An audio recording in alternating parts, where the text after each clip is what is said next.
Mana Data wa twese mwiza uri mu ijuru, Imana ishobora byose, Imana yera, Imana ikiranuka muri byose.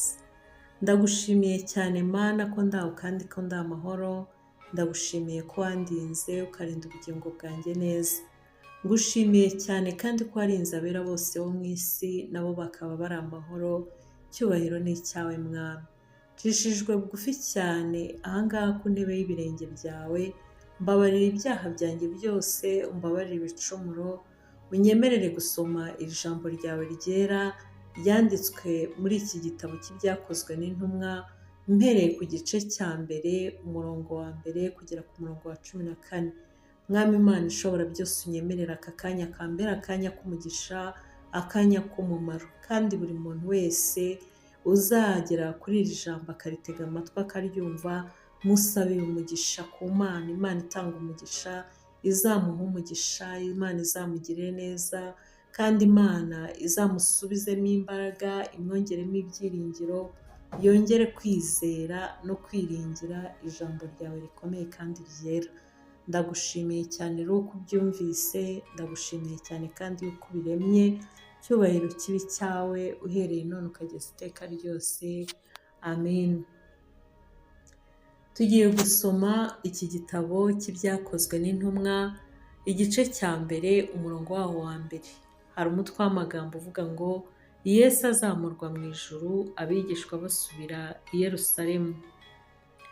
Teofilo we, mu gitabo cya mbere nanditse ibyo Yesu yabanje gukora no kwigisha byose, kugeza ku munsi yazamuriwe mu ijuru, amaze gutegeka intumwa yatoranije, azitegekesha umwuka wera. Amaze kubabazwa, ababonekera ari muzima, atanga ibimenyetso byinshi, agumya kubabonekera mu minsi 40, avuga iby'ubwami bw'Imana. Nuko abateraniriza hamwe, abategeka kutava i Yerusalemu, ati ahubwo murindire ibyo Data yabasezeranije, ibyo nababwiye. Kuko Yohana yabatirishaga amazi, ariko mwebweho mu minsi mike muzabatirishwa umwuka wera. Nuko bamaze guterana baramubaza bati, mbese Mwami, iki ni cyo gihe wenda kugaruriramo ubwami mu Bisirayeli? Arabasubiza ati, si ibyanyu kumenya iby'iminsi cyangwa ibihe Data yagennye n'ubutware bwe wenyine. Icyakora muzahabwa imbaraga umwuka wera nabamanukira, kandi muzaba abagabo bo kumpamya i Yudaya, i Yerusalemu n'i Yudaya yose, n'i Samariya, no kugera ku mpera y'isi. Amaze kuvuga atyo azamuka, bakimureba igicu kiramukingiriza. Bakiraramye batumbira mu ijuru, akigenda abagabo 2 barababonekera, bahagaze iruhande rwabo bambaye imyenda yera. Barababaza bati, yemwe bagabo b'i Galilaya, ni iki gitumye muhagaze mureba mu ijuru? Yesu ubakuwemo akazamurwa mu ijuru, azaza atyo nk'uko mubonye ajya mu ijuru. Basubira i Yerusalemu bavuye ku musozi witwa Elayono, uri bugufi bw'i Yerusalemu nk'urugendo rwo kugendwa ku isabato. Basohoyeyo barurira bajya mu cyumba cyo hejuru, aho Petero na Yohana na Yakobo na Andereya na Filipo na Toma na Barutolomayo na Matayo na Yakobo mwene Arufayo na Simoni Zerote na Yuda mwene Yakobo babaga.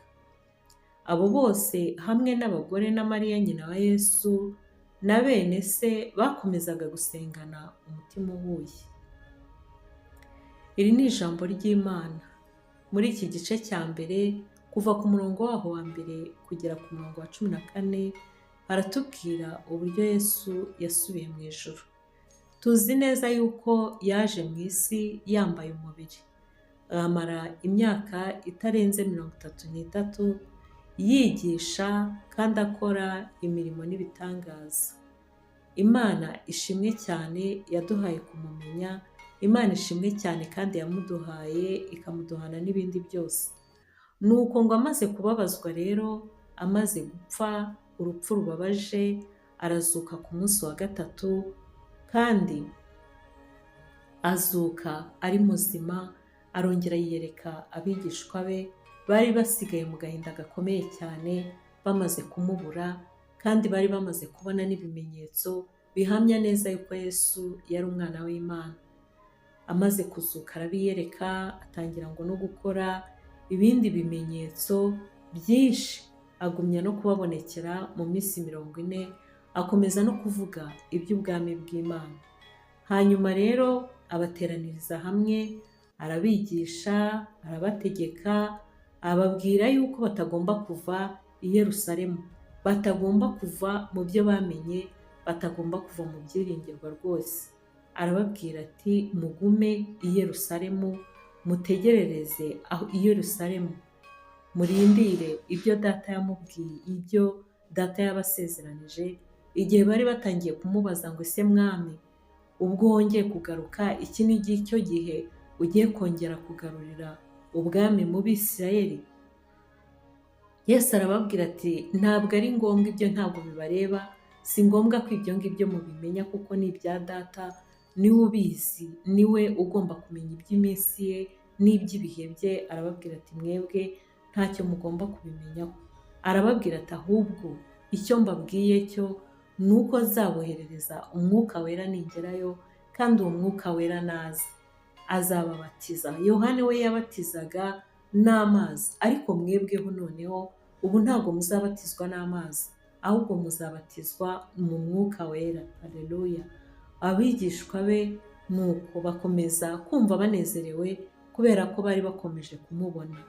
Nuko arangije arababwira ati ahubwo mugomba guhaguruka mugakora, mukamamaza ubutumwa bwiza, mugahera i Yerusalemu, mukagenda mukajya i Yudaya, mukagera i Samariya, ndetse no ku mpera zose z'isi, muvuga ubutumwa bwiza. Imana ishimwe cyane. Haleluya!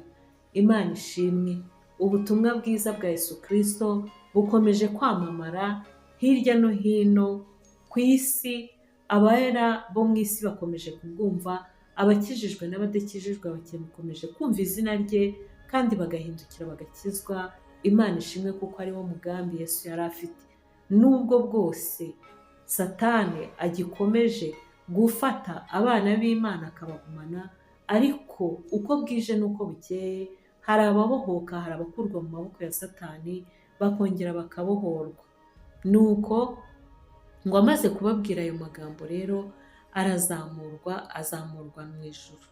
Nuko bamaze kuzamurwa, abigishwa be baratumbera, batangira kumubona azamurwa, ngo barararama bareba hejuru, bibaza uko bigenze, ariko bamubona bakurwamo azamurwa mu ijuru, asubira mu ijuru.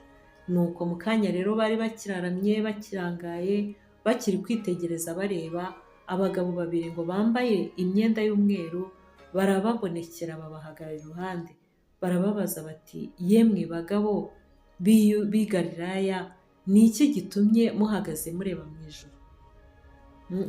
Babaza icyo kibazo, barangije barabahumuriza, barababwira bati rero mwihangane kandi mukomere kandi muhumure, Yesu mubonye uko mubonye agenda abakurwamo ni nako azagaruka, ahubwo nimugende mukomeze ibyo yababwiye. Nuko ababigishwa be basubira i Yerusalemu bavuye ku musozi witwa Erayoni. Uwo musozi ngo wari uri bugufi bw'i Yerusalemu, ku rugendo rwo kugendwa ku isabato. Bagenze urwo rugendo rw'umunsi wose w'isabato, cyangwa se igihe cyose cy'isabato, ntabwo rwari urugendo rutoya. Nuko ngo basohoyeyo rero baragenda burira mu cyumba cyo hejuru, aho za ntumwa zindi za Yesu zari zirimo Petero na Yohana na Yakobo na Andereya na Filipo na Toma na Barutolomayo na Matayo na Yakobo mwene Alfayo na Simoni na Zelote na Yuda mwene Yakobo, aho ngaho ngo niho babaga. Nuko noneho n'abagore babasangayo, abagore bari barimo Mariya nyina wa Yesu. Haleluya! Uyu mubyeyi nawe azamukana n'abo ngabo bajya muri icyo cyumba, bakomeza gusengana kandi bose bahuje umutima. Imana ishimwe cyane. Bavandimwe bene data ba Kristo, abizera mwese aho muri hose mukomeze guhuza umutima, dukomeze gusenga no kwizera kandi dukomeze kwambara imbaraga z'umwuka wera Imana yadusezeranije kandi yaramwohereje. Na n'uyu munsi umwuka wera aracyamanukira mu mitima y'abizera, aracyamanukira mu ntumwa z'Imana, kuko na n'uyu munsi Imana iracyahamagara intumwa. Yesu aracyahamagara intumwa zo kwamamaza ubutumwa bwe. Imana ishimwe cyane. Wakira umugisha mwinshi cyane wowe wemeye gufata uyu mwanya w'iminota igeze ku 10 ukemera gufata iki gihe cyawe wagombye kuba umaze gukoramo ikindi kintu kinini, ukaba wumvise iri jambo rikugirira umumaro, rigufashe kandi rigukomereze kwizera ko Yesu Kristo ari muri twe kandi azagaruka tumurebesha amaso. Imana ishimwe cyane. Akira neza ijambo.